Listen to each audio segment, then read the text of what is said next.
It is the hardest thing to actually do, especially when you have ambition, drive, and you see a vision for yourself. To relinquish the anticipated outcome that you are looking to get. Yeah. I'm not saying don't have the vision. See the vision. What I'm saying is let's be open to how the vision gets realized. Born in 92 on the block with the Sharks. Come from a different cloth, y'all would get ripped apart. You want it diamond, then you gotta get it in the dark. We dropping nuggets like Carmelo went to Rucker Park. Now we eating from state to state, we scrape the plate. I put my eggs in a basket, took a leap of faith. I took a chance, now we grow and see the impact. Decoding Success with special guests, now let's bring Matt. Welcome to the top 1% globally ranked podcast, Decoding Success. Excited to have you here. And I always put it out there that if you are here for a reason. You could be doing anything else in the world, scrolling Netflix, doom scrolling on your phone, social media, whatever the case is. But for some reason, some way, you were guided here. And there's a reason to that. So I put that on your mind and on your heart to open yourself up to the idea to what you are being exposed to is for a reason. So whether that perks your ears up like a dog that's about to get a treat or go out to play fetch, whatever the case may be, there is gold within this episode, and that is because of the gentleman that is joining us here today, a 2-time Emmy Award winner, lifestyle entrepreneur, TV host, podcast host, public speaker, and motivator for the modern world. But I need to share more than just that, right? This gentleman is a giver from the heart. A gentleman filled with enthusiasm, a master at the pivot, someone who teaches from been there and done that in a humble way, not a braggadocious way, someone who finds a way, a man of his word. Today we are joined by my boy, Mario Armstrong, for the third time. For the third time, man. Oh, man, it's great to be back in this seat, man, and just to see your growth. That's the first thing I noticed when I walked into the studio. Just to paint the picture, right? You jump out in Brooklyn, you walk past these cars that are parked beside this, like, tree-lined street with, like, row homes. You walk into this building, you walk through past these cars into what looks like a garage, and then you're like, where are you taking me, bro? But it's like, it's the best New York treatment, perfect, because it's like every nondescript door leads to something exciting on the inside in New York City. So whenever you're in the city and someone's taking you to something that looks like a back alley and you trust that person, trust me, it's going to be good on the other side of that. So we walk into your studio, we go up a flight of steps, and now we're in this beautiful place with this furniture and the mics and your logo up on the screen. And I remember when you were doing this basically out of your apartment, I believe, maybe the first episode that I was on. Man. And just to see that growth and that continuity and consistency, that's why you're in the top 1%. Most people give up too soon. And it's not easy. We say the word podcast lightly, but it's not easy. So hats off to you, man. Thanks for having me on. I just wanted to bless you with that real quick because I get amped up when I see people We're not even freaking 5 minutes in. You have the hair on my arm standing up right now. I hope the people that are listening and feeling this, because that's what it takes. You know, that consistency, that willingness, let me ask you a question. I know it's your podcast, but I got to ask you this question. We're going to change it up. Who do you fight for, Matt? Oh, man. The first two answers that come to my mind, little Matt and my grandfather who just passed a couple months ago. Wow. Okay, and then the quick answer on why for each one of us. Why little Matt?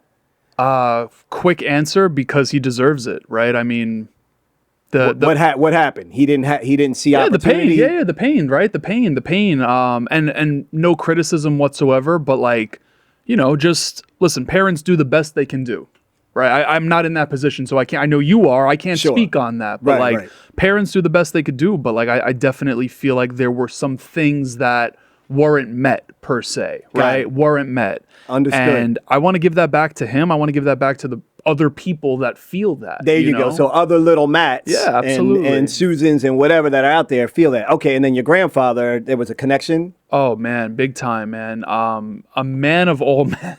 You know, a man of all men, and without him, I obviously wouldn't be here. And it's like the day he passed, I remember being in the shower, and I said to I'm wearing his cross right now. I literally said to myself, I'm like, dude, you got to go all out. You got to stop playing fucking small. Damn. You got to stop playing fucking small. And it's not to say that I've played small in other people's eyes, not right? At all. But there's a level of fear that was holding me back and still does. Sure. But I'm 'cause stepping you're into human. that more. Yeah. I mean, look, man, when we have these like moments that really shift us, this is a moment that's going to shift you. You're losing someone that was close to you, that meant something. And that person meant, really pursuing your best you. Yeah. He was a man's man, you said. So it's like, get up, do it. Not at the sacrifice of like killing your mental health and all that. Like, how to balance that. That's what you talk about a lot on your podcast. But you got now this moment where he's actually speaking to you, like, Matt, go get him. Yeah. This is your time. And I see a lot of people, even some of my family members who I've seen when other family members have passed, they'll have that moment where they be like, life's too short. Let me jump on this. Yeah. And then that moment dissipates. It goes away. Space and time starts to expand. Yeah. And you start to lose that drive that when you were in that moment, that's when you should have clicked. And so for all of you that are going through a moment or something like that, like that's what was that was one of the messages that you were supposed to get from that and then do something with it. Yeah. And you are. And so he's looking down, he sees what's going on. He's right here with you. He's never leaving. Yeah. So that's fantastic, man. And then outside of that, you do it for the people, I assume. Oh, big time. And I'll be selfish too. Like, would we be able to have this conversation without the podcast? Like, I say this selfishly to an extent, but there's a level of mentorship that comes from having a podcast. Absolutely. And I don't think people openly admit that, but I'm very quick to admit that. I love to admit it. Look, I mean, one of the things that I talk about often is that everybody has a personal agenda. Yeah. It's just who's willing to communicate it. Yeah. Like everybody it's okay. Yeah. You have a dream. Whoever's watching, you all have a dream. You got something that you want to get done, and you see somebody that may be able to help you with that, or maybe they're a few steps ahead, and you would love to get some insight. Just help me avoid one pothole. That's all I'm, just something, right? Exactly. So, like, you have a personal agenda, but we feel like we've been taught, like, you got to network. You got to build a relationship. You got to really, and then it's like, well, how do I do that if I don't even know you? You're a pure stranger. And there are tactics to building relationships. Sure, certainly. Yeah. And you can do that through social and other ways of starting to consume, but also connect through content. But what I'm trying to get at is just because you have a personal agenda doesn't make it a negative agenda. Sure. The fact that you're like, let me tell everybody, personally, selfishly, I do this so I can get some free mentorship and some networking. 100%, man. There's nothing wrong with that. Yeah. Right? Because a lot of people I feel get in the situation of, well, how am I bringing value to that? Right? I don't have any listeners. I don't have any downloads. It's like, don't think about what you don't have. Think about what you do have. Right. I have a podcast that's unique. I have a podcast that talks about this thing. Here's why we're different. Yeah. You're gonna be heard, and even the people that hear it are gonna be moved by it. So that's why I wanted to find out who you were fighting for, because when we can find out and really uncover a little bit who we're fighting for beyond ourselves, because we're selfishly gonna take care of ourselves. That's just self-preservation. That's automatic as a human. Your family, your kids, if you have kids, things like that, right? But what outside of you do you fight for? That's why you're consistent. You're fighting for mentorship, and you're fighting to help others seek guidance and advice and mentorship that can benefit them. Absolutely. And that's what's driving you to do every single episode when you don't feel like it, when you're sick, when it's raining outside. Now you got to come over here to the studio. All those moments where people give up, what you're fighting for. So I just wanted to let everybody know that's why we're in this new studio. Because my man Matt knows who he's fighting for. So all you got to do is know who you're fighting for, and you can get that consistency is what I'm trying to get at. Yeah. Know who you're fighting for, and that will help you with your centering of your consistency. I love that. I got to ask you, first question here. It's almost 8:30 p.m. How do you have this energy? All natural. You know what it is, man? Because I'm doing what I fight for. Okay. That's what it is. What are you fighting for? I'm fighting Who are you fighting for? I'm fighting for creators, entrepreneurs, and people that have a vision for themselves, but are either hesitant to execute it because they don't see the value in themselves, maybe, or are executing it and are dealing with obstacles. Those are the people that I'm fighting for, because I've been in both of those situations, not knowing what to do, to now I'm doing stuff and getting stuck or having this roadblock or that objection. And in both cases, I've been able to find ways, mentors, people, inspiration, observation to turn into strategies that have worked for me. And then I'm like, can this work for other people? And so we started trying to do it with other people. And so that's who I'm fighting for. People Yeah. to actually pursue their idea and recognize that it was given to them. Mm-hmm. And by the fact that it was given to them, it was meant for you to start taking steps to execute. Yeah. And so that's why I got this energy. It's no caffeine. Well, that's why I said when I was introducing you, like No Red Bull. I already knew that you approach life with an enthusiasm. It's like true. Instagram lives, when I see you on live, you go live all the time, Yeah. right? Whether it's Instagram live, whether it has been on our past podcast episodes that we've done. By the way, you were episode 6 in 2018. I did not know that. You were episode number 6. Yo, this is wild. You were episode number 6 worth, I don't know, 320 episodes oh beyond my that. gosh, man. I literally have that. No, I listened to it this Yo, morning. congratulations, bro. That's Oh, I'm not even saying amazing. that for the. I appreciate it. No, I know you're not. I know you're saying like, yo, you were very early on with Big me time. on this journey. Yeah, no, big I time. totally respect that. And I'm actually humbled that I was smart enough to say yes back then. well, you made and I genuinely mean this, right? Like you made such an impact on me. I met you face to face, and I want to say 2018, right? You were doing an episode for Damon's podcast at Blueprint & Co. Yep. And Yep. Shark Group, Damon, John. Yeah, Yes, we were there. You were there. That's right. yeah, like we, behind the scenes, we were producing the episode and listening to you. Again, you had such an enthusiasm. I'm like, you know what? Like when I went off and did my own thing, I'm like, I need him on here. Yeah, I need that's him, cool. and I'm glad this is number 3. That's cool. I'm That glad this is that number 3. This is so good. I And- want- and it speaks to your energy as well, because you took. See, that's the other thing, right? You didn't hesitate to shoot the shot. You really whatever energy came out of me, it connected with you. Yeah. And then you decided on that shoot to tell me some of the stuff that you're working on, what you're doing here, what your passions are. You just were having a conversation, but you did it not like I'm just producing behind the scenes. That's how a lot of people I'll bump into will act. I'm just producing behind the scenes. Oh, I'm nobody. They want to downplay their greatness before we even get a chance to meet each other because you're not the one in front of the camera or not on the mic or, there's this conditioning that I've seen happen, especially in creative industries where we try to like downplay.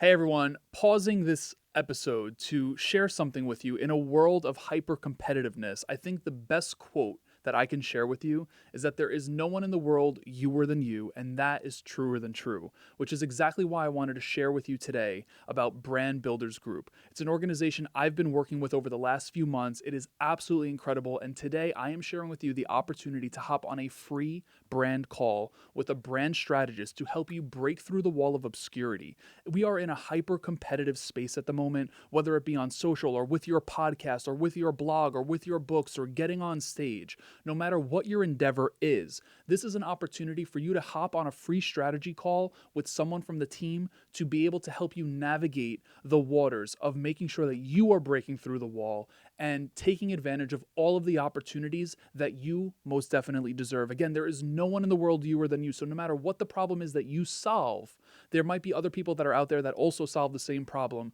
but there is a strategy that can be placed into your initiatives that will help you break through that wall with speed. So I want to share this with you. It is freebrandcall.com/Matt LeBris. That is going to be in the show notes of this episode, whether you're tuned in from audio or through YouTube, whatever it is, freebrandcall.com/Matt LeBris.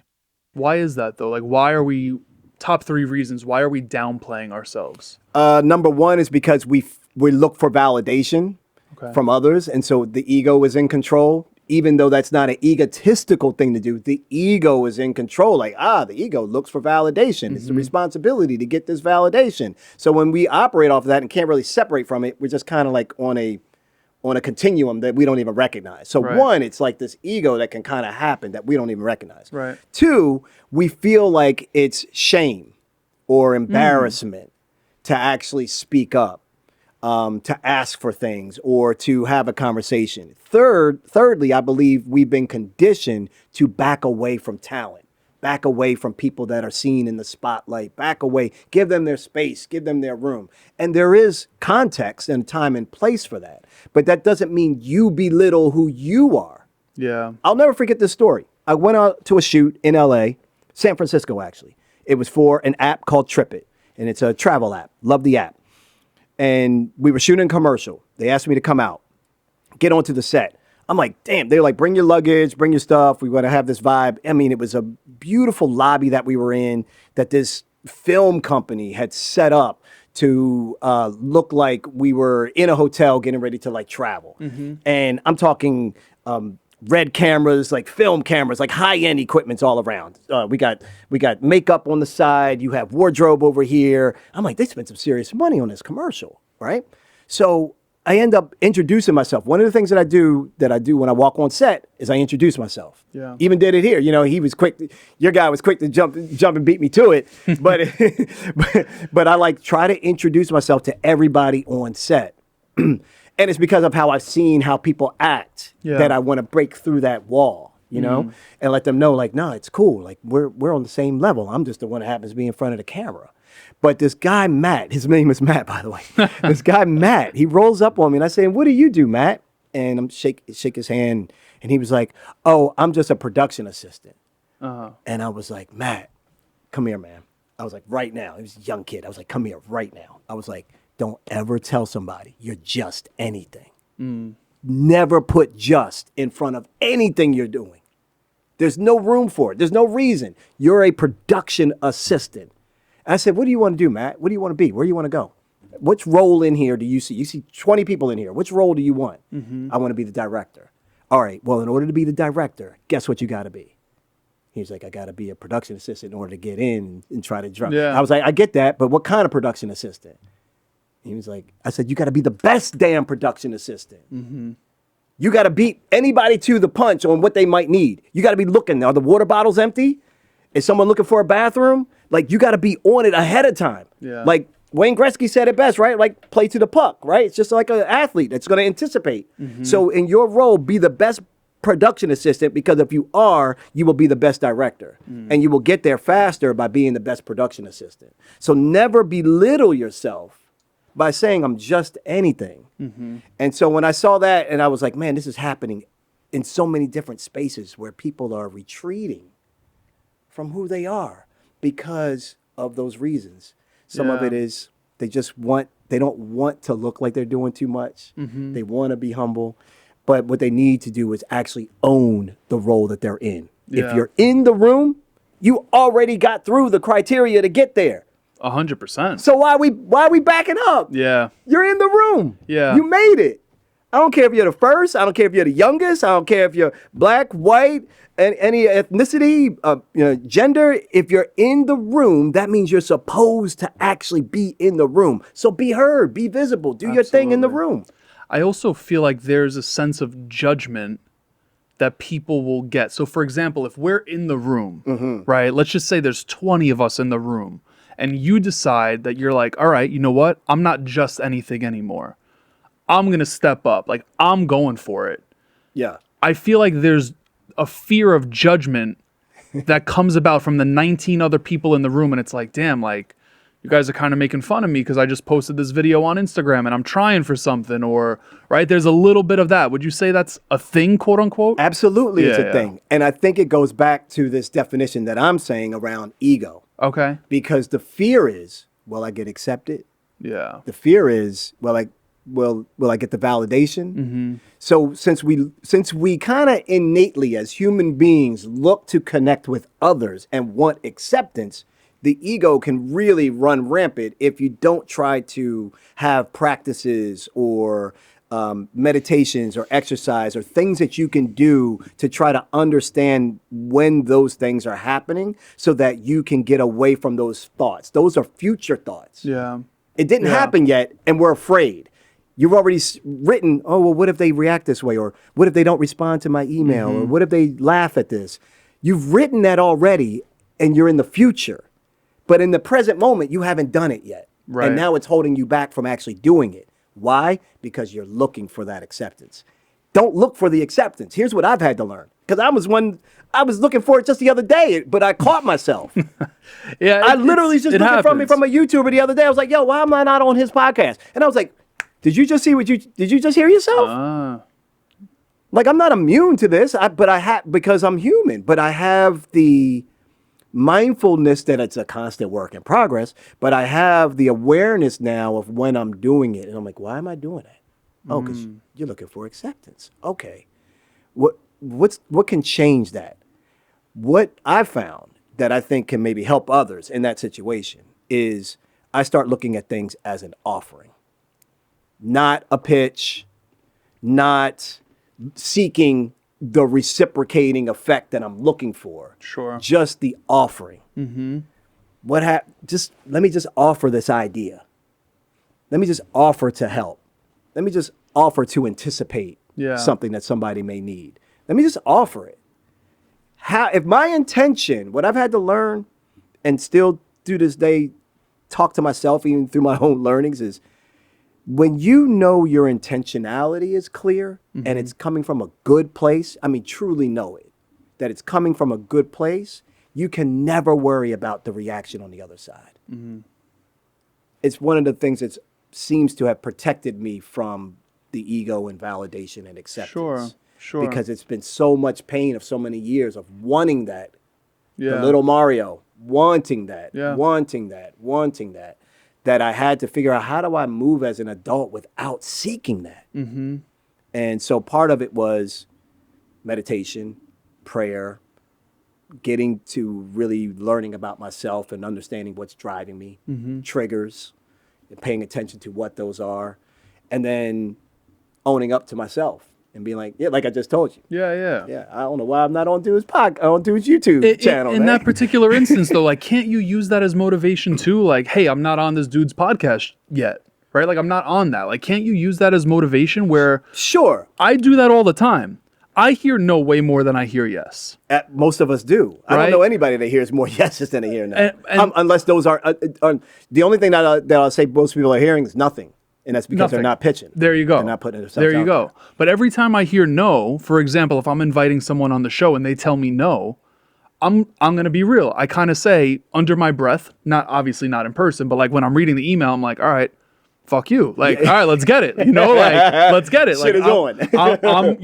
I'm going to get you on this show. Like, you're going to want to come on this show. Like, I use that as motivation. Yeah. Would you say the same? Like, are you doing that as well? I found that I do it as well. I found that it's a slippery slope for me. Talk to me about that. May not be slippery slope for you, or it could be for others. Okay. But motivation can turn into a lack of inspiration if I'm not careful. So I can be motivated by something that's negative, it appears. Oh, you told me no, I'm going to show you, that kind of drive. But if I attach to that and stay with that, I find that I make my life so much harder. Yeah. And it's probably because I'm attaching to a negative driver more than a positive driver. I'm curious to know if that has anything to do with force, right? Like, meaning the no, like if we hear no and we use that as motivation, it's almost like we're trying to force, in a sense, to get the yes through our work, as opposed to being in harmony and just letting things flow. Yeah. Does that I love this because what instantly comes to mind for me is one of the things that I guess I don't use that as motivation too much anymore is because on the front end, I'm increasing the frequency of my pitching and increasing the frequency of who I'm asking, so much so that I forget who I've asked. So if they don't respond, or if they do respond and it's not in a favorable way, it doesn't knock me down as bad because I haven't put all my hope and strength into that one ask. So when you're going after guests, I imagine you're also going after multiple people. So in some cases, it should probably make you feel also, well, that maybe, some people are going to say no, and then a couple will say yes. And that should make you feel like, yeah, they'll come around. Yeah. But I used to get fixated. And I used to really be attached to the fixation. Why? Why didn't they? How do I get them to do it? And then it became like, now I'm trying to convince someone who's already basically told me their decision. But I feel like trying to fight for it even more. What if I took a different approach and increased the amount of asks, or increase the amount of pitches, or increase the amount of people that I want on my show, and just went with the flow? And whoever connected to that energy connected, and who didn't. Doesn't mean I still don't want to get them. Sure. Just means I'm not looking at it in the same way for motivation. Understood. But that doesn't mean that they can't supply motivation for others. I like the spark that Yeah. it gives me, the underdog. Oh, that's where I live. That's where I Yeah. fight. That's the people I'm fighting for. But I don't like what it can do to me and bring on the envy Yeah. on the backside. Understood. So I got to watch how I'm attached to the no or the negative the negative emotion that I'm trying to use in a positive way. Yeah. How were you finding yourself not attaching yourself to any outcome? Right? And we just talked about it. Like, I wish I could show how many no's I'm getting. Like, it's crazy. Right. Even more so now that we're in the studio and it's like, hey, I'm not in New York. I moved. I'm in California now. Like, those are no's to an extent as well. Yeah. Right? It's like, hey, I'm not here. Okay, Yeah. well, that means no, because you're not here, right? Right. So right. You're not willing to come here. You're not gonna be here. Exactly. Yeah. How are you not attaching to the outcome? Believing in my intent. Okay. My intention is I want to accomplish a thing.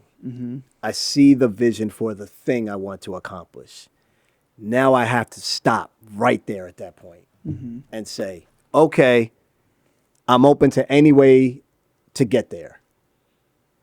I'm open. Any way to get there. Doesn't have to be this way. Doesn't have to be Mario's way. Doesn't have to be CEO Nicole's way. Doesn't have to be Shy's way. These people on the team. Doesn't have to be there. My staff. Doesn't have to be. I'm open. It is the hardest thing to actually do, especially when you have ambition, drive, and you see a vision for yourself.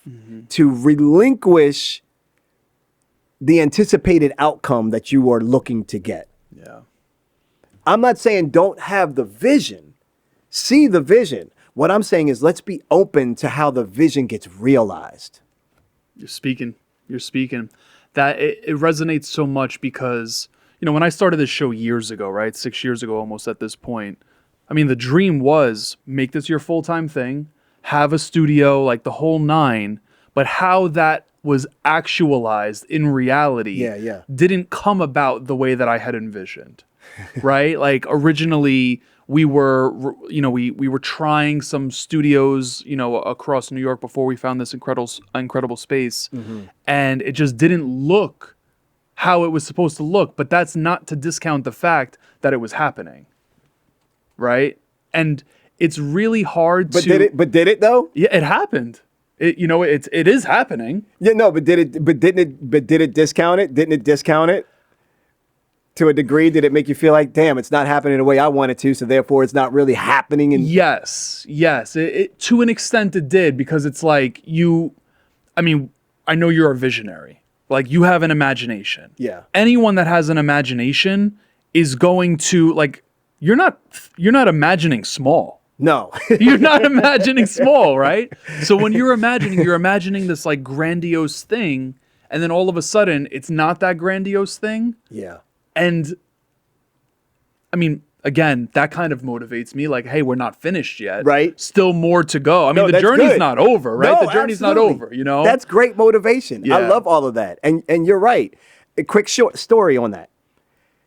The season that we won an Emmy for a show that we had no idea that we didn't know. We were just creating like everybody else is out here creating, making shows, podcasts, whatever. We had a live studio audience, about 50, 60 people.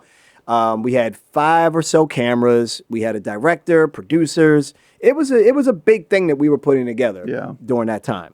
And it wasn't cheap to do. It wasn't like the pricing of where technology has kind of dropped and really has made it more affordable for people to do high quality episodes. I mean, we were going for like tech TV network status type of production.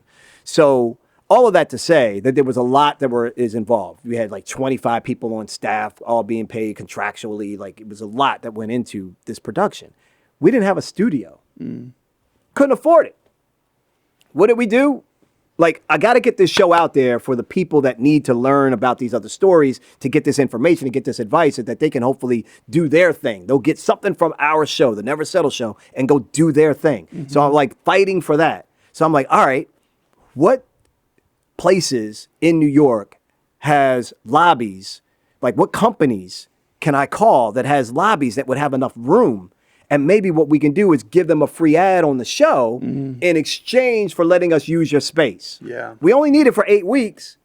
And we went to like 3 different companies, went to Gary's place. And Gary was all for having us have the show there, by the way, at VaynerMedia. The problem was, at that point, he was still growing like crazy. And he was like, man, I got this room right here, but in 2 weeks, this room is going to be full. And I was like, dude, you are growing too fast, man. Like, slow down. He was like, I can't, Mario, I can't. So we laugh about that still to this day when we see each other. And he's like, come on back over to the place, man. So all of that to say, though, we found a place called Canary, and they had this security camera, kind of like what Ring is today, Canary. And so we were like, all right, we'll plug your product in the show, and in exchange, you'll let us use your lobby every Wednesday for the next 8 weeks from 6 to 10 p.m. And they were like, bet, done. So we were like, oh, damn. So now we're in a non-studio space. So when you're in a non-studio space, you have to create the studio. You have to put in the walls and the fake this and the drapery and speakers and monitors and cameras and lighting. You got to do the whole thing. And then we're going to do a live audience? Yeah. We just had to take it to that level? And then I had to have this vision of, we should have a red carpet. And it shouldn't be for the people that are the guests. It should be for the attendees. And we should put a step and repeat with a bunch of logos so that people can take their pictures and do selfies and promote the show that they're there. We should have somebody serving wine. Like, why would I think of all of this stuff? Like, why? Because you're a visionary, man. You're a visionary. And my point is, we did it in a non-studio. The studios in New York wanted to charge us like over $200,000 because that's what a real studio for what we were talking, 50, 60 people plus crew. We're talking 80 people are in this space. It's a lot of people in the space. So I understood that, but we couldn't afford it. Found this place, did our episodes. We just did the best show that we felt we could do for others. We submitted that show for the Emmys. And it got nominated twice for 2 different categories. One for hosting, I lost that one, and then one for best live show, and we won that one. And I was actually happy that we won, because I would have really, I'd have felt bad if I won host. And it was inverse. And then the team didn't get to take an Emmy home. So when it was up for host first and I lost, I was like, that means we got to get the team one. I was like so amped. I was like, please let us get the team one. Yeah. And it was so cool to just bring everybody up on stage, man. And some people were getting their Emmys for the first time in their lives and had been in TV for 10, 15 years and took a shot on this little engine that could. So it's like that type of thing didn't have the vision of what I really saw for the show. I wanted to be on TV. We had to settle for Facebook Live. Yeah. You know? I wanted to be in a real studio. We had to settle for a lobby. So I had the vision, but I stayed open to how it could get done. And lo and behold, that's the one we won an Emmy for. I love that, man. That's a powerful story. That is a powerful story. Funny enough, you use the word settle, and that is the show. Never settle. Right? You use the word settle. Yeah. Man. But that's the message to everybody. Like, to me, it's like you started. Yeah. Now you're at this point, 300 some episodes later. Come the 400 and 500 episode, you're going to be like, Mario, remember on episode 330 where I told you I didn't get that guess? Yeah. Guess what happened on episode 410? That's how it goes, man. That's how it goes. It's wild. Like, you know, sometimes I try not to interrupt. Like, and I'm so glad we're talking about this because I think, I mean, this goes way beyond creating a podcast, a show, like anything. It's just like life in general. Like so many times I find myself trying to interrupt like divine timing and divine plan, where it's like, how do you catch that you're even doing that? Well, I think part of what we're talking about is that, right? Yeah. I mean, I'm just curious as how you're like noticing it. That's great. I mean, just like, hey, if I feel myself trying to force something, if I hear no and I don't know, man. It's just like, it's challenging not to want to have control. Like what I'm getting at is like, how do we find the balance? Man, you going in. You know, like how do we find the balance of having the drive, having the ambition, having those visions, those imaginative, like picturesque, like we close our eyes, we could blink and we could see the studio that we want, not the lobby, right? Like, you know, that type of stuff. How do we balance that, the vision, with, let me just trust God right now? Yeah, right. Like that is, I struggle with that so much because, I mean, I'm 31. I'm like, man, I should be in a different place. Well, should I? Right. Because if I was in a different place, if I was meant to be in a different place, wouldn't I be there? Yep. You know, and that's like a really hard concept to grasp It's when very you're like difficult. a driven individual. It's very difficult. This is why I say that, you know, ambitious people need guardrails. You know, people like you and I and others that are ambitious, we need guardrails. What I mean by that is we need boundaries to protect ourselves from ourselves, because we could end up misreading or not paying attention to what the real opportunity could be or the real impact could be, because we're fixated on what we think we should be doing or what society has told us what we should be doing at a certain point or at a certain juncture, and not understanding, like, well, what's happening right now has got to be happening for a reason. And I'm not a bad person. I didn't kill anybody and try to cover it up. So, right. you know, I don't think I just had bad luck. So, and I'm constantly moving forward. Yeah. So, I'm supposed to be here. So then what's next for me? And I think what I've found is that if we can just take the smallest next step, the roadmap will show you where you're supposed to go. Your belief, your spirituality, your drive, your ambition, things will rule themselves out along the way so that you don't even have to rule them out. Yeah. You don't have to make that decision because the decision that you made was to take action. But I think we get these visions and the mountain is so big, the dream is so large that if we don't feel like we're getting enough progress, we don't see the momentum. So one strategy that I do, and I taught this to my kid early on and we started doing it with my family, we call it the 3 wins. Every Sunday, we tell each other what our 3 wins were from the following week. So it can be any win. We're not talking the Emmys of your world type win. We're not talking about you finally got this podcaster that you, or the guest you wanted to have. We're talking about, hey, I sent an email and this person replied. Or I remember I had a great walk with the dog and Cello was super happy and I just really enjoyed that moment. Yeah. I remember when I actually got that design back from that Fiverr person and I finally found the right Fiverr person. Right. We all go through finding We've all Fiverr been there. people. We all go through too many Fiverr people. So I found the right Fiverr person and I got a pitch deck back that I really like and I can use. So that's I didn't get it. I haven't sold the show idea yet. I haven't done anything with the deck, but I got it. So why do I do that? Because I want to remember what I've accomplished, because I already have told myself what I haven't gotten done. We're so quick to knock the things off our list and forget them and only see the things that are still on the list. Yeah. But if we look at the things that we've knocked off the list, we can say we're actually making progress. And I feel like this also really helps people that have the Monday blues, that are going maybe into a job that they're still trying to figure out how to get out of, or it's not a great environment. I think the 3 wins helps prepare you for the following week, that you have accomplished stuff, you're doing things, just keep doing it and use the momentum to help you out. What if you, and when I say you, I mean, I'm speaking for myself here. What if we struggle viewing those small wins as wins? Like we kind of just view them as, or I know I could speak for myself, like I've just viewed them as moments, right? Like, you know, like the dog walk, right? Like my dog struggles on walks sometimes. I take him on a pack walk every Saturday, and this particular week was a struggle. He heard a firework. He hates fireworks. He heard a firework. The minute we got out of the car, the walk was an hour and a half of hell. It was an hour and a half of hell. I'm like, dude, come on. Like, we got to go. We're in the middle of the forest right now. Got to keep it going. But like, you know, on other weeks, like it is a win to like see him engaging with other dogs, re-socializing, like that type of stuff. as opposed to just viewing those as moments. Like, what's your advice for someone to like see those small wins as actual wins? Okay, check this out. Let's do the reverse. Let's do the inverse of that. What do you normally say when you're having a,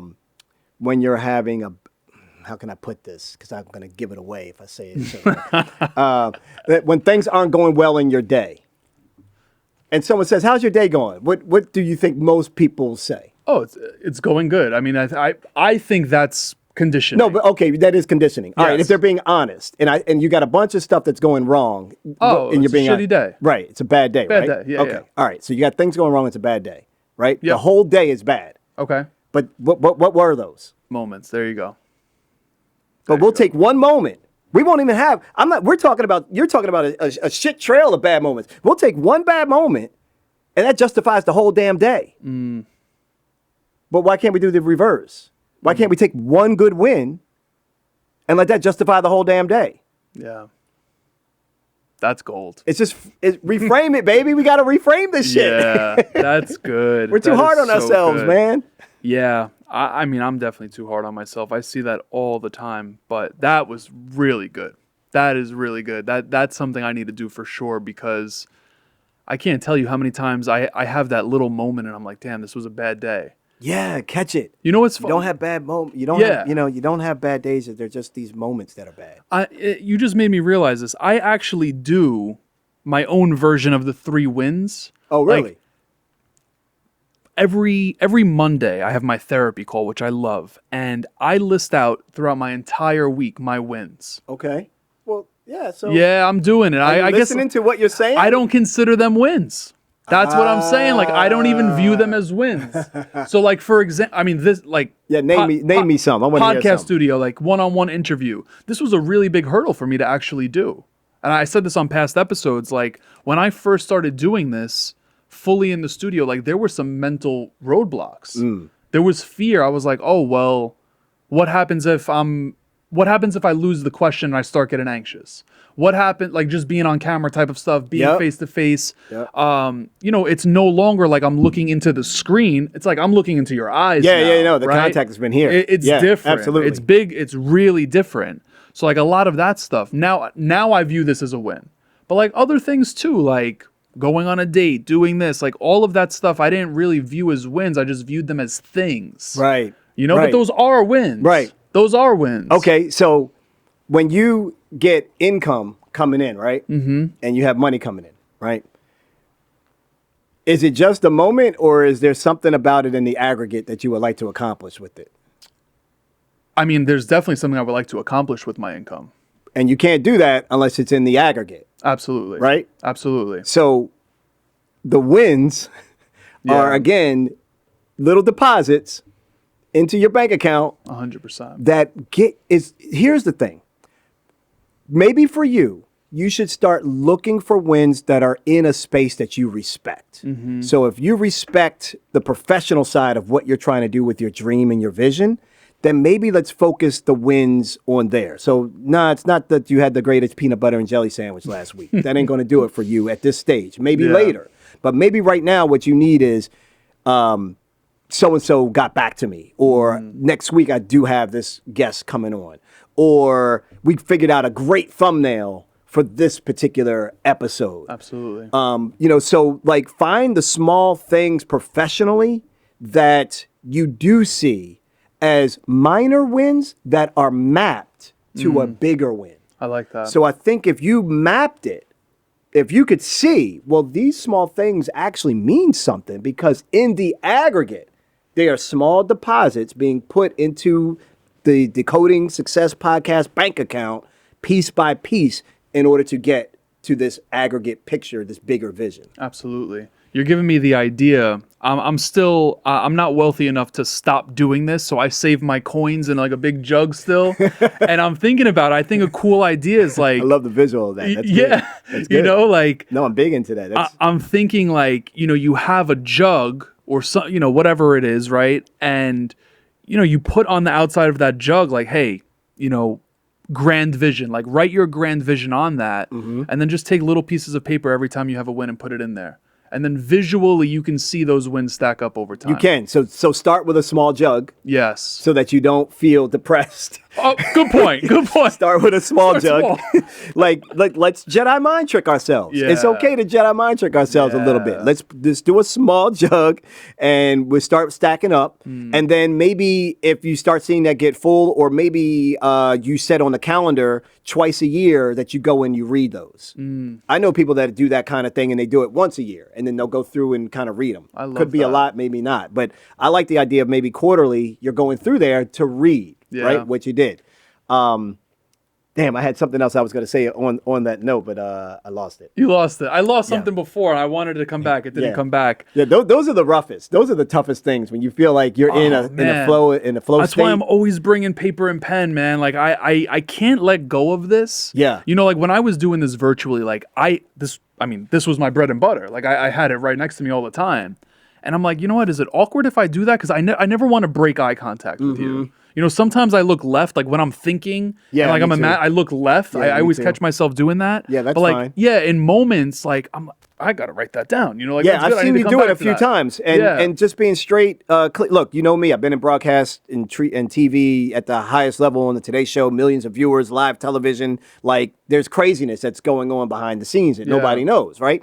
And so you doing that is really saying, okay, I'm trying to perfect the art of the interview, and I want to make sure I heard something that I don't want to miss. Can I write this down in 3 or 4 words, just enough so that it can trigger me so I can come back to this? That is a really high-end skill.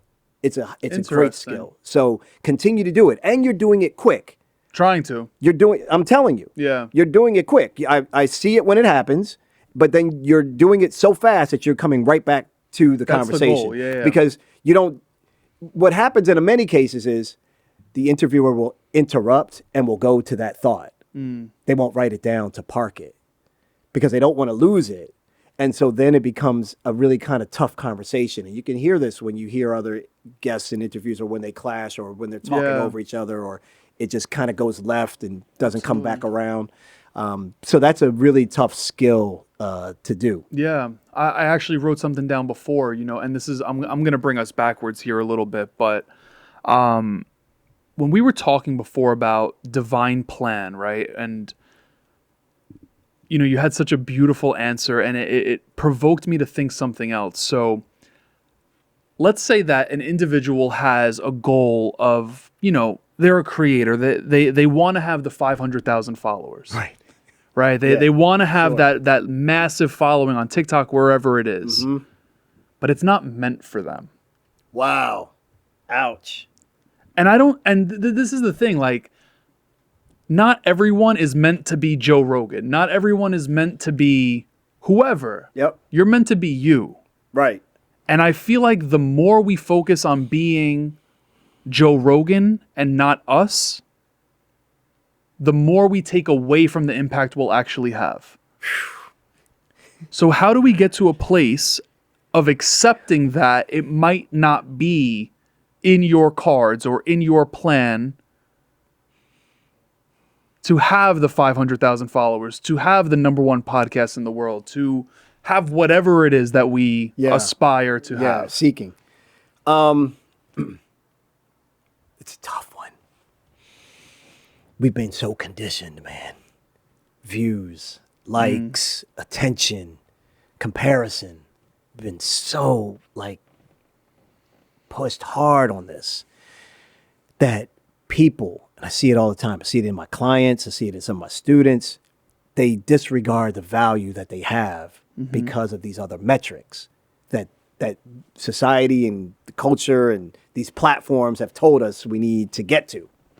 People running around trying to get monetization on YouTube, and you know you got to get, 4,000 hours or something before you can Watch hours, yeah. Yeah, watch hours. Like, not even, you need 1,000 subscribers, but then you need 4,000 watch hours so you can get to be monetized. And I get that people want to get tips and things of that nature from their audience, and that's cool. But they think, like, maybe if I get there, I'm going to be able to make an income off of YouTube off these 4,000 watch hours. It's like, no, that was so, 19, early 2000s. Like, No, now you need millions and millions and millions of views in order to make some type of sustainable income. But if we keep chasing those metrics, we'll never think that we have the value. But now, why is everyone shifting? Why are brands even shifting? Why are brands even looking for smaller people to work with, smaller audiences, smaller followings? They say the word niche, but what they really mean is smaller audiences, that we actually can talk to someone that can actually reach the people that might actually give a damn about our product or service. So the reason why we're going towards that is because it works. The return on the investment on a smaller audience is much higher. 7x higher. And the brands and the agencies, they all know this, but it's hard for them to find every single small creator. So why am I saying this? I'm saying this because if they see enough value to put money into your pocket and you have a small audience, why don't you see that value for yourself? It's because you weren't taught, you haven't been exposed, you didn't know, you haven't seen or understood the inner workings of what's shifting and what's happening right in front of you. Yeah. And this is why I believe it's like a 3 to maybe 4 pillars. One pillar, what makes you unique? So if I was to ask you, what do you think makes Decoding Success or you personally unique? We help black sheep feel like they're not isolated. That's great. Damn. Just got to pause on that. Yeah. That's the core target audience, right?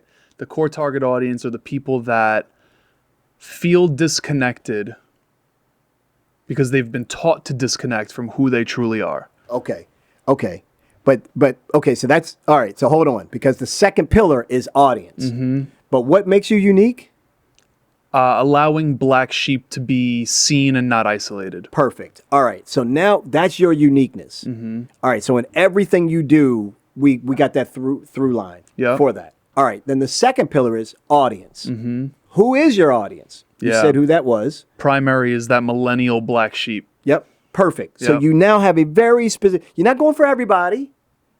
You're not even going for really like a small niche, because there's more people that are in that we all know, and some, are coming to admitting it and getting there. But that's a nice sizable chunk, but it's a unique slice. Right? Yeah. Okay, so then let's go after the third pillar. What are your assets? Meaning what? What are assets in your mind? So in assets for your value. Okay. So these could be talents, skills. It could be transferable skills that you picked up even working in corporate before you went on your own. Like what when your friends, and if you texted your friends, if anybody did this, and I think this is a good exercise to do, you text your friends and you say, what makes me unique? And you say, what do you value from me? What am I good at? What am I great at? Yeah. Ask your friends. They're going to end up saying shit that you think you take for granted, Absolutely. that you have no idea. You're like, man, get the fuck out of here. That shit is, what? I'll tell you. That's what makes me dope to you? That's what makes the value? And then you have to realize, wait a minute. How can I develop a future or a plan of monetization or programming or career or seek a job or a partnership or something around that? I would say, this is going to sound like a crazy answer to what are your assets.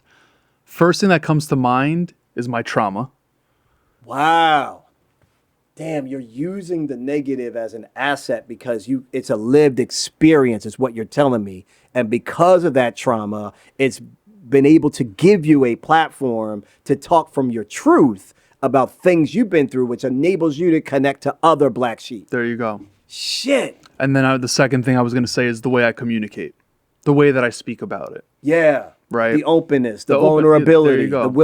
the willingness to go there where many people, they hide it or they've been conditioned not to share it, right? So all these Absolutely. things that they're suffering through, you're trying to help them break through. Absolutely. So, okay, man, we're on to something right now. So, how in the world could anybody tell you that what you're doing and who you do it for is not of value? I mean, they can't. Right? How can they? How can they say it's not? How can they say it's not of value? I mean, my mind is going if they told me no. Okay, right, but does that mean it's not of value? No, it doesn't. It's not value to them. It's not value to them. But that doesn't mean it's not of value. Correct. But see how we personalize it? Absolutely. That was where my mind went right away. I gave you Most the do. ideal answer at first, which is, oh, you can't tell me it's not of value.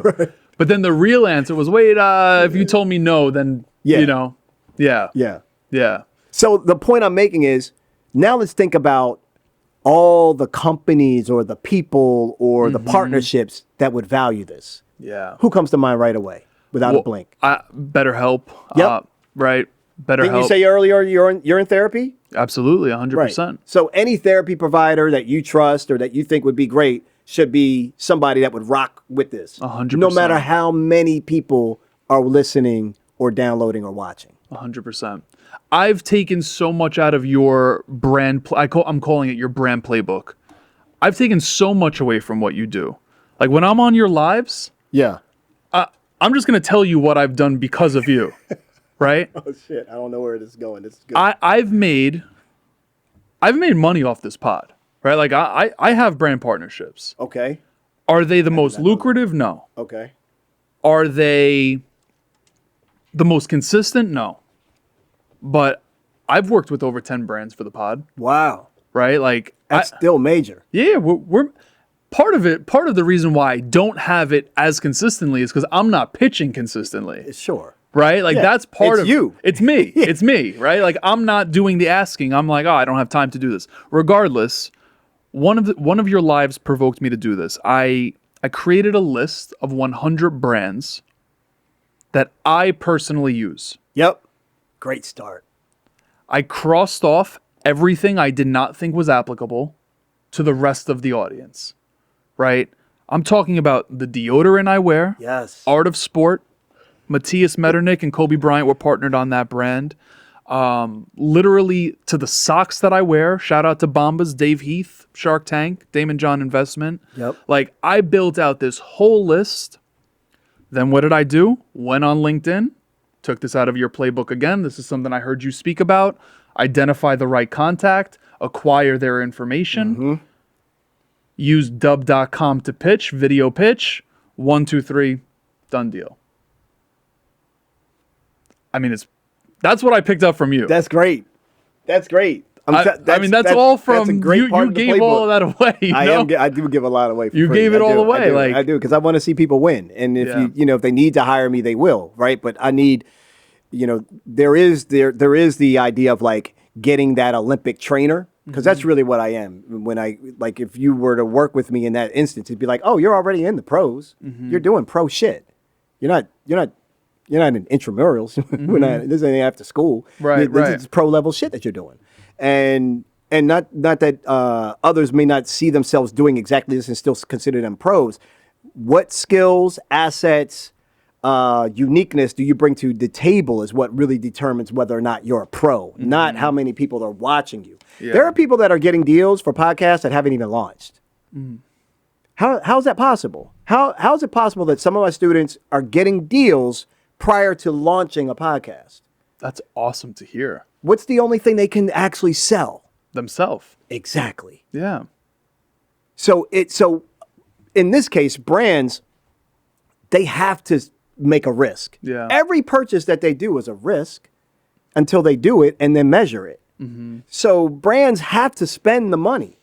They're testing things all the time to try to figure out what's working, what's not working. Yeah. So we have to start getting out of our heads like, oh, I hope I could work with this brand. It's like, no, man, offer your opportunity to the brand and see if they see the value in it. If not, you have enough of them that you're going after that you don't have to worry about it. And if they see the value, they'll take it to the next step. But don't assume because you don't have enough viewers now or listeners that you can't actually approach a brand. You have people there are people that want you just because it's you. Yeah. And they'll use your content for their own stuff. They don't even care if you got downloads. Yeah. They're like, you know what? We want Matt to talk about this thing because then we're going to use that on our own platforms. Right. Because it's a third party user generated content coming Absolutely. from you. 100%. So yeah, man, I think like if we know what makes us unique or the idea or the concept is truly unique, if we know who our audience is and we really have drilled down on that audience, and then if we know what our assets are, meaning what do we have that we can bring to the table yeah. from other things, life experiences, trauma even? What can we bring to the table? No one can take that away from you. You went through that and you've learned some things that how could I ever tell you what you learned from that? Could never do that. That's your ground to stand on. So now I'm like, sleep number. I'm like, shit. Don't black sheep need better sleep? You know, they're going through some stuff, man. We can at least help them get better sleep. You know, he's talking about therapy. Well, we know that if they get good rest, they're going to start their day right. Yeah. What's the pillow manufacturer? Who are the blankets? You know what I mean? We can go down the line. Absolutely, 100%. You know, who are the candle companies, right? Like who does incense? Like who's the tea companies that maybe you should be talking to? Who removes stress from our lives and helps to really get that out? What does exercise do for black sheep and helping us to expand and release the stuff that maybe we're holding in? So like I'd start looking at like, oh, what are the products and services that serve my people? And it does normally start with, what do I use? Absolutely. And that was a great way to start first. What do I use that I feel comfortable talking about? Then the next question is, what do my audience, people, followers, what products and services will benefit them? Where I go second, right? After I made that list, where I go second is, and let me know your thoughts on this, I go, what brands do I actively see already doing what I want them to do for me? That's really good, man. You're getting into the thick of it. Right? It's like, okay. That's called, what you're shooting for is alignment. Yeah, You're 100%. shooting for the alignment. Right? So like if I'm watching, you know, School of Greatness, Lewis House, who are his last 10 sponsors? Absolutely. Build that list. Ed Milet, who are his last 10? Who are, you know, et cetera. Yep. That's what I did second. But more importantly, for the people listening to this, I'm curious, if someone said to you, Mario, I don't know what my assets are. How do you help them discover their assets? Ooh, go to neversettle.tv/tools. We have worksheets Oh, dope. that people can download that actually walks you through this process. Free tools. Yeah, we ask you for your email address, but you'll get access to all of them. Okay. There's like 6 different worksheets in there. One of them is a self-assessment worksheet. And so what it will do, you have to answer it honestly. Yeah. If you lie on it, it's like a lie detector. If you tell it what you want to tell it, you're not going to get back what you really need. So be honest with yourself when you're filling these things out. But the self-assessment one is really, really good, especially if you know you have some ideas, but you really don't know what your value is and you don't maybe know the next steps that you should take. This will help kind of let you see it on paper, what to remove and what you should focus on. Got it. What you will probably have a better chance at success doing, at least in the short term, than still sitting still and maybe not making a move because of the fact that you think that you don't have enough value. Right. So yeah, so I say if you don't go to neversettle.tv/tools to do that, it's just a self-assessment that needs to be done. Yeah. And the way to do it is to take a sheet of paper on the left side of that, and you split it into 2 columns. On the left side, you're going to put down all the skills and things that you've built. Yeah. You know how to communicate. You're resilient because you made it through trauma. You're going to put down, you know, you're a people person. You're going to put down like every single aspect. I've learned trigonometry. I learned how to build a website. I know how to do an email, a sales funnel, like whatever it is, you're putting it all down. Yeah. Everything you can do. I can paint, I can draw, like whatever it is you can do, right? On the left side of the page. And then on the right side of the page, you're going to write down, what do I like to do? Not these skills. These are skills. You're just going to write down, I like to play basketball. I like to make music. I like to create a podcast. I like to help people get a light bulb and see them move forward. I like to teach accounting. I like to help people with their taxes. Like, write it all down. And then what I want you to do is I want you to circle everything on the left side that helps the thing on the right side that you really want to do. And you're going to surprise yourself that you're going to be like, damn, I really want to get into this tax thing. And oh yeah, I do love numbers. Look at that. I know how to build this and spreadsheets and formulas and models and blah, blah. Look at all this stuff that I do that's like number related that I kind of just threw off or didn't see it in the focus of looking for it, because it's a needle in the haystack because you got all this stuff. Absolutely. But if it's intentional, it opens up. It becomes clearer. I love that. And just for everyone, we're going to keep it easy. Neversettle.tv/tools in the show notes of this episode. Of course, Mario's stuff will be in there. I'm sure there's more to come, but just putting it out there, we keep it easy for you guys.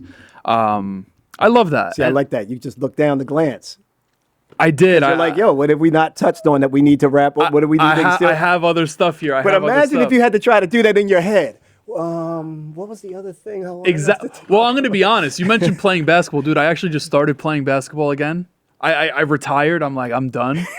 And you got the big Nick Energy shirt on. So, you got to see what's on the back of this. I survived Phil Jackson, Derek Fisher. Oh my God. We've survived a lot, man. Yeah. We've survived a lot. What are you doing? What are you doing for joy these days? And the reason I'm asking that is because I didn't play basketball. I grew up playing baseball and basketball. I played at the same school as Lamar Odom, Sue Bird, Jose Alvarado on the Pelicans. Am I as good as them? No, but I played, you know. Yeah, you're around that energy. I was around that energy, right? That's great. So like, I just got back to playing and I'm like, man, why did I stop? Like and I know this is a total curveball. We were just talking about brands and now I'm asking you, what do you do for joy? It's fine. But it's like, we're decoding success. That's what we're doing. And it's just, I'm like, why did I ever stop? And my answer is because I became an adult, right? But like, what's bringing you joy? This is a tough one. Is it? Yeah. Yeah, because I get so much joy out of seeing the light bulbs for other people. Mm-hmm. I truly do, man. It keeps me going every single time. That's why I like studios with live audiences. That's why I like doing that type of thing and being in those arenas and those big spaces. Because when I do see that connection or something pops for someone, I'm like, you just fueled me for like the next 6 months. Mm-hmm. And so that brings me a lot of joy seeing that maybe there was something that I said or a strategy or tip that helped someone else get through what they were going through. Mm-hmm. Now I'm trying to figure out what outside of that, which is kind of business related, brings me joy. And there are things like doing puzzles. Love puzzles. Yeah. Love doing puzzles. I glue them. Once I finish them, like if I complete them. Do you frame them? Frame them. Oh, sick. Sign the back, like the date and time or who was with me. So if it's my son or my wife or my mother or my brother, like who was actually there that did it. So at any time you could just come to my house and flip it around and be like, oh, damn, that was back in 2002 that you did that little Snoopy joint with your kid or whatever. So puzzles are fun. I really do get joy out of that. Stand-up comedy gives me a lot of joy. Ooh. Who's your favorite comedian right now? Oh, favorite comedian is tough, bro. Favorite stand-up comedian? Oh, man. That's so hard, bro. Like, there's so many good ones. I'll tell you who just got on my radar that has become a favorite that I'm tuning into. And it probably is a lot of people's maybe new favorite, but it's Nikki Glaser. Yeah. Oh, after the Tom Brady thing? She just killed that set. I mean, I've never seen anything get destroyed on a set like that. Yeah. Just the poise, the delivery, the cadence, the flow. Insane. Just insane. So now I'm like, yo, I need to go in on her. Like, I gotta see everything she's been doing. I gotta see, like, is this just a stand-up? I mean, is this just like a roast thing? Is this like a stand-up thing? I saw something the other day, and it said that there is the cadence in which they go, specifically the Tom Brady roast, but like in any roast, apparently she had the best slot. Meaning everyone that goes in the same slot that she had during a roast happens to have the greatest impact on the entire roast itself. I wonder why that is. I don't know why it is. The gentleman, he's also a comedian, but he was breaking it down on these other two comedians' podcasts. Okay. And I'm not huge on comedy. Yeah. But when I saw that, I was like, oh, that's interesting. Yeah. So it's kind of like, if I don't know how to relate it to, like, you know, business or personal development, but it's like if you were, you know, the first speaker of the day, maybe you don't have as much of an impact, but if you're the third, maybe you have the most impact. Right. Or like right after lunch, like whatever it is. Yeah. For some reason that, and if I find the video. I would love to see that because I'm not a comedian either, so I can't judge them on their craft. I have to kind of give them the benefit of the doubt that they know what they're talking about. Right.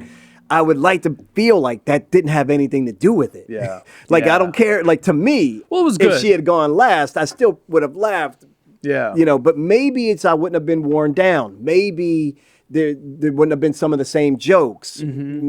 Maybe that's what they're getting at. Like, she went a little earlier than everybody else. Right. So there could be, but either way, she tore it up. Killed it. So that brings me joy. Riding my bike, brings me joy. I love that. I'm a big bike rider too. Yeah? That's it's freeing.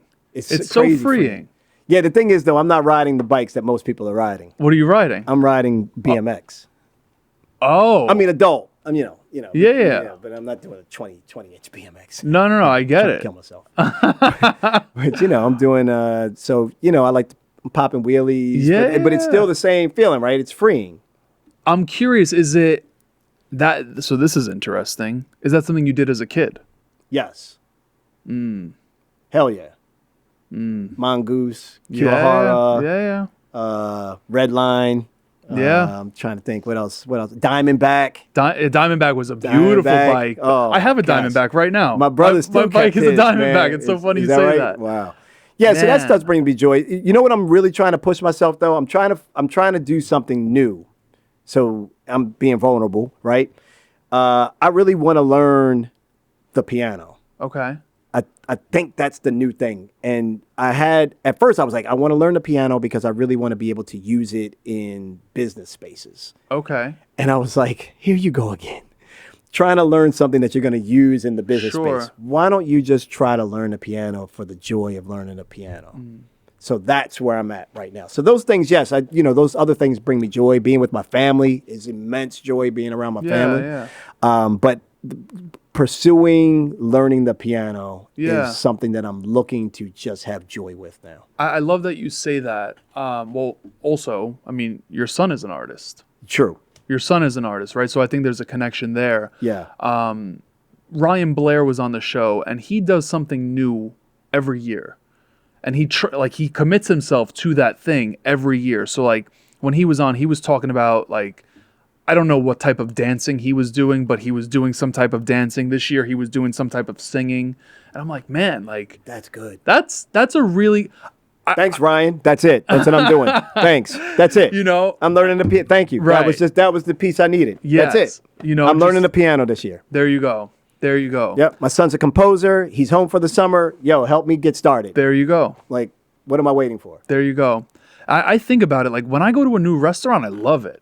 New environment, right? Like when you incorporate that new in your life, it adds a sense of freshness. Yeah. Yeah. And I think Jesse Itzler, right? He's funny, right? With his big ass calendar that he promotes. Oh, yeah. And he's like, is that what it's called? Big ass calendar? Big ass yeah, calendar. that's what it's called, right? That's what it's called. Shout out to Jesse. What's up?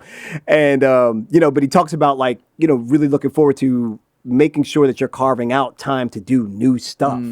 And looking at the amount of weekends that you actually have in your life and over, your average lifespan and making sure that you're making moments and making experiences. Now, this guy is an experience-driven dude. Like he loves doing all types of experiences. For some people, sitting at home watching a movie with somebody that they love and care about is their experience. But we want to try as much as often to make sure we're not just doing things for complacency's sake, that we're actually pushing ourselves. Because when we do that, we know one thing to be true.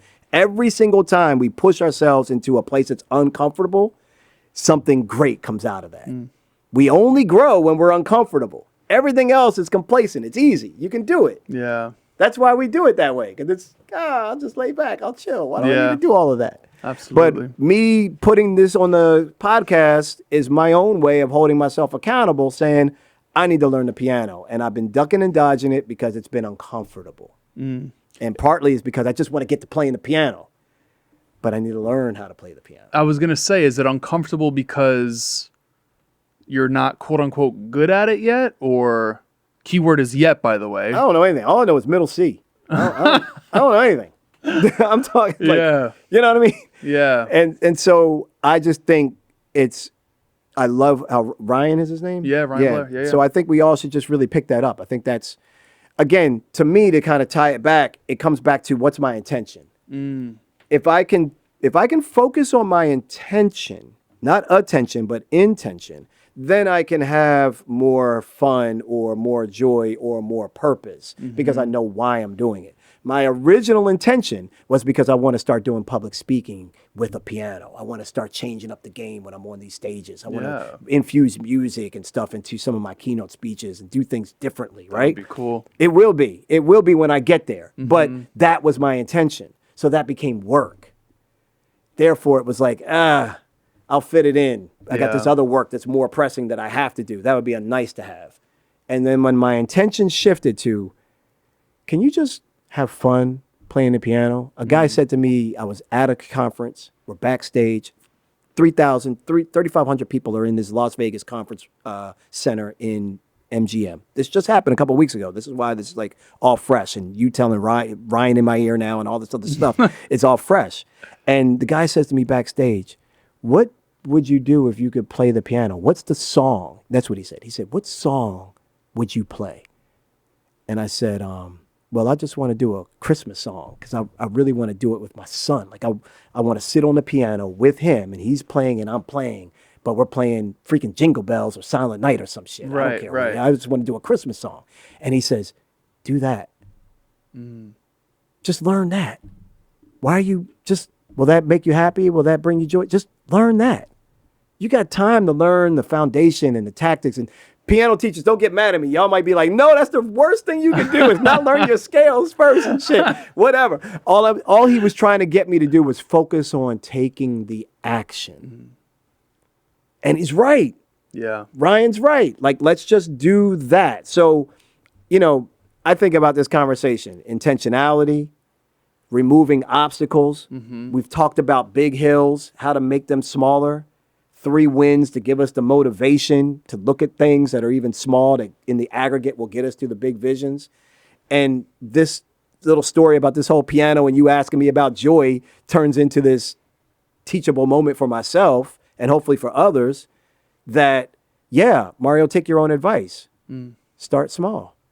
Stop trying to learn the whole thing. Just, can you play Rudolph Red-Nosed Reindeer on a damn piano? You got 6 months. Plenty of time. Plenty of time till the season. If you check back in with me in November and I ain't got it, come on. Plenty of time until the season, man. So that's my takeaway. Small steps will get us there in the aggregate. If I can I'll have joy from playing this one song, and that joy will then lead me into whatever else I'm supposed to learn from that instrument, and then that will take off and do its own thing. Absolutely. And then in 2025 somewhere, you'll be like, holy shit, he's on stage with a piano. I'll be there, man. I'm excited to see that. I think that would be so dope because talk about an asset. That's an asset. Yeah. Right? That is an asset. Like, that is sick. Like, just that idea. And I know you're creative and you're a visionary and you're imaginative. Like, you're going to bring that to life in such a sick way. I'm looking forward to it, man. I'm excited for that, man. That's going to be dope. The biggest thing that we're working on right now is this new show that I don't even know how it's going to get done. But it's all about, your audience so clear. I just saw you post about this, correct? Yeah, I did. Okay. It's on Instagram. Yep, at Mario Armstrong on Instagram. And I posted because I wanted to see what might come out of the woodwork. I wasn't looking for validation. I wasn't looking for acceptance. Okay. I was posting it because I wanted to see, is there anybody else that gives a shit about this? Is there anybody else that may want to be a part of this? May get fired up in some way and see like, hey man, I saw you. What is that thing you're doing? Yeah. I just wanted to see. Not that it was going to stop me or the vision from where we're going. I just felt like it was time to like say something about it. Most people will say, hold everything until you're ready for launch. I've never done it that way. I've always kind of teased out, hey, I'm thinking about this. Anybody want to be a part of this? Well, it keeps you accountable too, right? It does. And that may be why some people don't do it, because of the fear of that accountability or the fear of embarrassment because it doesn't happen. And whatever happened to that thing you were trying to do? And you got to deal with that answer. So for me, it's like, no, I see it. I know I'm going after this thing. I'm not attached how it's going to get done. I'm open to the flow of it, which is how it's been 2 years in the making of this idea. And finally found someone on Fiverr that could take my idea and communicate it in a way visually. Awesome. So now I have a deck to present. So now I'm working on the different pieces. I've gone around to over 400 students and interviewed them and surveyed them. We went to 2 or 3 different schools. So the show is only focused on performing arts kids.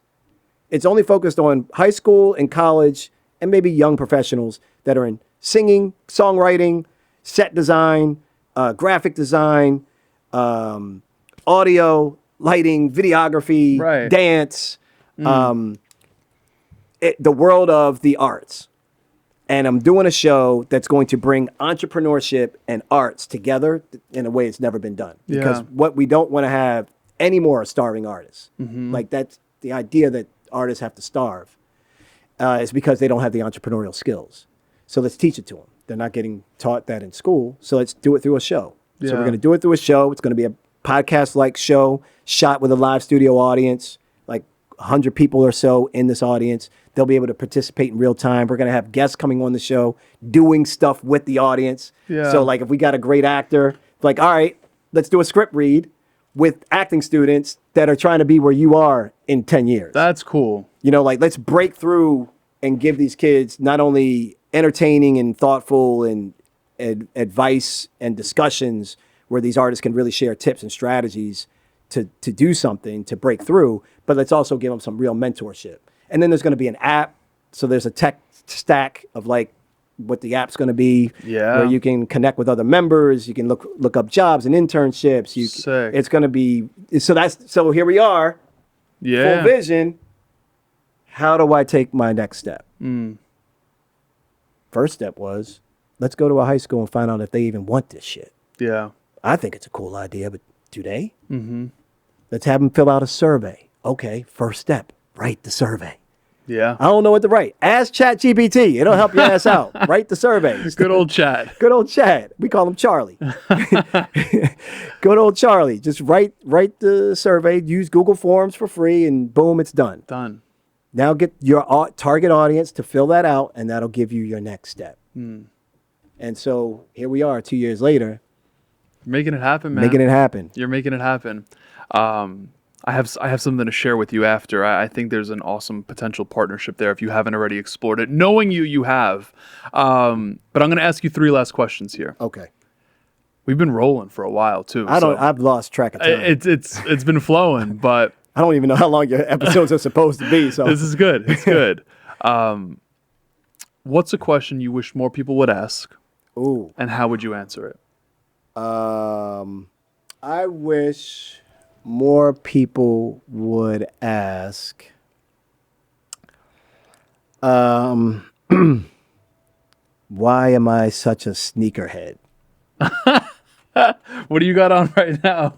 Just I got some fly knit Jordans. Oh, okay. Summer, The ones. summer Yeah, J's, the summer ones. ones. Okay. Fly knit, summertime. Why are you such a sneakerhead?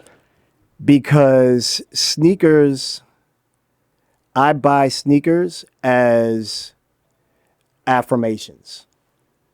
Talk to me about that. It's a tangible affirmation. Okay. I buy the reward in advance of me being able to use it for reaching a goal. Okay, so you buy it even before the goal is reached, but you don't use it Can't use it. until the woo. Sitting there looking at me, day in and day out. Fresh ass J's. I'm trying to put these on today. Can't put them on because you ain't launched that book yet. Yeah. Can't put them on because you don't have your pilot done. Can't put it on because you haven't gotten that, $20,000 sponsorship sold yet. Can't put it on because you haven't hit your 13th keynote speaking thing for the year. Whatever the goal is, I get little cards. I take a permanent marker, silver or gold, put it on a black card, and I write it, and I sit it by the shoe, and the shoe sits on the shelf. I can't tell you how many shoes. There's like 5 or 6 shoes sitting there. You haven't touched them. Man, and I did the dumbest thing ever. Sorry, Sean, my brother. But I made one of the shoes a thing about a book that I was doing with my brother. Man, that was from the pandemic. It's sitting there for 4 years, bro. Oh my goodness. Have you Sean, ever... I might have to put a different goal to them, man. So let me ask you, be honest with me.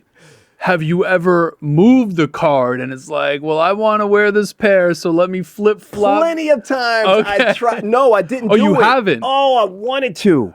Yeah. Here's the thing. I did one pair of shoes this way. It was a silver pair of Adidas that I bought in New York, in Soho. and didn't end up realizing that was going to be like the last time they made that particular pair. It's all silver shoe, black laces, no stripes or nothing. It's called the Silver Line, SLVR, Silver Line for Adidas heads. And I bought these shoes. They were like $120, and I bought these shoes. And I was like, I'm not wearing these shoes until the first episode of the Never Settle show. It took me 2 years, it took me 2 years to get that Never Settle show launched. But then when I wore those shoes on that set the very first day, somebody in the damn audience had remembered that I did that because I went live taking people through this whole production process, which I normally do. By the way, if you want to learn how to launch a show, follow me because I was going to start it with this new show. And they said to me, how do you feel, live on the show, how do you feel that you got to wear the shoes that you bought that you said you were going to get on the first episode? And I literally just started crying. Like I could feel it. I could feel it. Welling up right now. It was that those shoes sat there for 2 years, bro. But now when I wear those shoes, I'm like, shit, I accomplished something. So they now even fuel me now for even future goals because I get to wear them. So no, when I see shoes that I want to wear and I really want to, I'm like, them silver ones, they waited for 2 years. I waited and it was worth it. Every time I get to put them on, I'm honest to the process. If I cheat the process and I end up wearing those shoes, I'm a fraud to myself. I love that, man. Can't do it. I love that. That is freaking powerful. Got 5 pair of shoes, man. What are they? What are the fly, shoes man. that are on the shelf? God, man, I got these patent leather breads, man. I got the and patent you leather can't put them J's. on, I man. can't wear them, bro. They're black and red. They're patent leather. It's Yeah. my weakness. So them and there's a couple of other pair, man, that we could go down. Some Air Force Ones that I really like and a pair of Pumas that I have that I picked up. So yeah. I'm gonna implement that because I'm very quick to reward. Yeah. But it's like, man, I feel like if I think that would give me crazy drive. It's like, you see the thing. It's you got to see it. Yeah, you That's got to right. see it. It's got to be out in front so you can see it. Whew, that's Every good. day. That's good. That is good. So yeah, I wish more people would ask because they think like, oh, he's a sneakerhead. He likes sneakers. Nah, man. I mean, I'm thinking about it like right now, there are so many things that I tell myself that I want to do and I'll do for 7 days. Like, for example, if I say, hey, I want to do breath work for 30 days straight. Like even having a goal like that, it's like, okay, do it for 30 days straight. Then you could use this reward. Yeah, right. But buy the reward in advance. I'm cool with that. Yeah. And just sit it there, put your 30-day breath work tag on it. That's it. And then in 30 days, you'll be so happy when you get to put that That joint is on. it, man. That's so good. Second question to end this. I have one more after this. Okay. If I knew what you know, how would my life be different? Oh my gosh, these are good. If I knew what you know, And this is obviously a little hypothetical. I mean, I would just say that one, you would have more consistent sponsorship. Yeah, okay. Facts. Yeah, it's just, I'm an expert at getting brand sponsorships. Yeah. And I can see it. And it's here. It's happening in real time. Over 300 episodes of proof. So that would be one. I don't know, man. I hold you in such a high regard. As appreciated. I think that's the one thing that I think is real differentiator. That if you knew what I knew about how to get some more of these deals to close, you would close more of those deals. And what's the website where people can learn more? Oh, that's easy. So go to MarioArmstrong.com. Okay. We're gonna revamp it. Don't judge me on the site. It's a little dated, but it'll get you all the information that you need and it'll get you to where I'm at. And if you want to reach out to me, I'm accessible. Matt will tell you, I'll respond in the DMs. And the DMs, all of that. So, hit me up on Instagram. I'm not shy from that. Tell me you heard me on Decoding Success, for real, for real. I might even just like, if you tell me that and you're like one of the first people to do it, we're going to do something special together and then we'll tell Matt. Like, we'll figure out something to do together. I'll do something to help you out. I'm going to make sure all of these links are in the show notes too. Mario's website, neversettle.tv/tools, socials, Instagram. Where else are you right now? Are you on Twitter too? Or I X? am on X. I'm trying to figure out where I'm going to spend more of my time. Yeah. Right now I'm heavy on IG. Yeah, you're on. How often are you going live? Weekly. I know you're going. Yeah, I know you're but weekly. Sometimes, but now it's about to ramp up because I'm really taking people behind the scenes. There's two things that we're doing. One is this new show, and then another one is like how to get yourself to be positioned for more public speaking opportunities. Awesome. So I have a whole pitch process that I'm showing people by doing it myself for how I'm trying to create more opportunities. So I hope people can pick up from the lives that we do That's from that awesome, stuff too. man. That is awesome. You are doing some incredible work. All of that will be in the show notes. But one last question for you. This is my favorite question to ask. You make everything you want happen. You play the piano. You do it in your keynotes. Oh man. You crush this new show. You get all 4 or 5 of the sneakers that are on the shelf waiting because of the goals. You get it all accomplished. Wow. But you make it to your last day, many years down the road. And when someone thinks of your name, when your name comes to mind, they also think of this one piece of advice. There's a piece of advice attached to your name. What is that advice?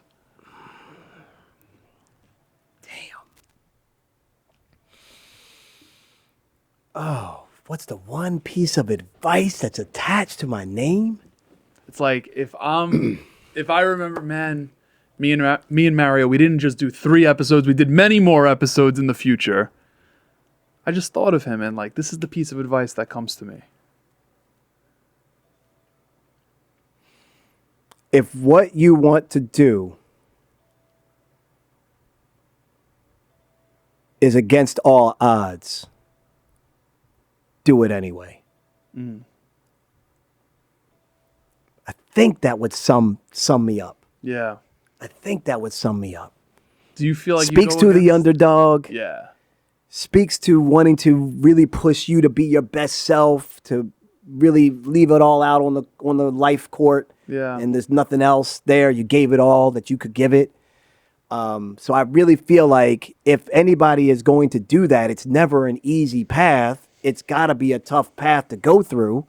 So if it is, that means it's going to be against all the odds. You don't have the education, you didn't have the upbringing, you don't from the socioeconomic status, you don't have this connection or whatever. Like, we're against all the odds. So I'm like, do it anyway.